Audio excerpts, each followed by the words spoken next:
اس کے علاوہ سی ڈی اے کے ساتھ اسلام آباد کی ریئل اسٹیٹ کمیونٹی کا سب سے بڑا ایشو ٹرانسفر کے لیے جینونیس کا قانون ہے، اس کے بارے میں آپ آگاہ کریں۔ اس طرح ہے کہ سی ڈی اے اسلام آباد میں وہ لوگ جن کی زمینیں ہوتی ہیں، متاثرین ہیں، ان کو ان کے زمینوں کے عوض پلاٹ الاٹ کرتے ہیں، اور یہ بہت بڑی قربانی ہوتی ہے کسی بھی شخص کے لیے کہ وہ اپنے آباء و اجداد کی زمینوں کو کسی بھی ادارے کے حوالے کرے۔ یہ ایک بڑا بہترین میکنزم ہے جس کے تحت یہ الاٹمنٹ ہوتی ہے۔ اب اس بات کو تقریباً 6-8 سال گزر چکے ہیں کہ آئی سیکٹرز میں اس تحت لوگوں کو پلاٹ الاٹ کیے گئے۔ جب لوگوں کو الاٹمنٹ ہو گئی تو میں اور خاص طور پہ میرے آئی سیکٹر کے جو ریئل اسٹیٹ ایجنٹ ہیں، اور یہ ذہن میں رکھیے آئی سیکٹر کے ریئل اسٹیٹ ایجنٹ انتہائی محنتی، حق حلال کا کمانے والے، اور وہ لوگ ہیں جو بہت محدود آمدنی میں اپنی زندگی گزارتے ہیں۔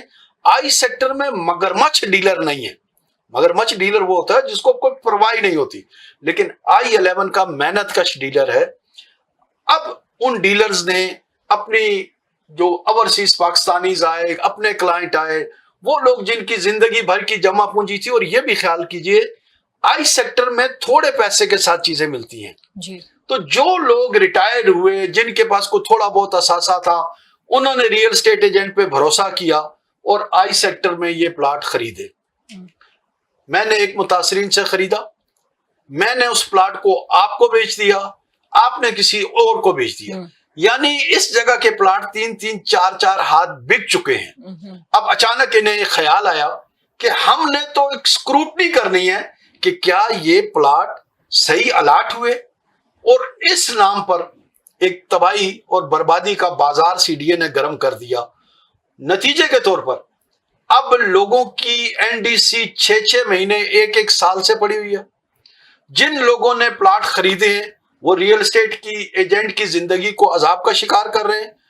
جو اوورسیز پاکستانی جنہوں نے ملک پہ بھروسہ کیا، ڈیلر پہ بھروسہ کیا، وہ زندگی عذاب کر رہے ہیں، اور ایک عجیب کیفیت ہے۔ میری سوال سی ڈی اے کے حکام سے صرف ایک ہے، اگر آپ نے پلاٹ الاٹ کیے اور خدا نخواستہ کوئی پلاٹ جعل سازی سے الاٹ کیے، تو سب سے پہلے تو ان لوگوں کو کیا آپ نے گرفتار کیا جنہوں نے یہ اسکروٹنی کی تھی کہ یہ لوگ پلاٹ بنانے کے لینے کے اہل تھے یا نہیں؟ پھر جنہوں نے سی ڈی اے میں فائل بنائی، کیا ان سب کو آپ نے گرفتار اور ان پہ ایف آئی آر کٹوائی؟ پھر کیا پہلی دفعہ جب ٹرانسفر ہوئے، نیچے ایک کلرک سے لے کر اور ڈائریکٹر بلکہ ممبر تک جو بندہ رسپانسیبل تھا اس ٹرانسفر میں، کیا ان سب کو معطل کر کے ایف آئی آر کٹائی گئی؟ کیا اس 8 سال میں جتنے چیئرمین آئے اور ان کے وقت میں یہ سارا کام ہوا، کیا ان پہ ایف آئی آر کٹی؟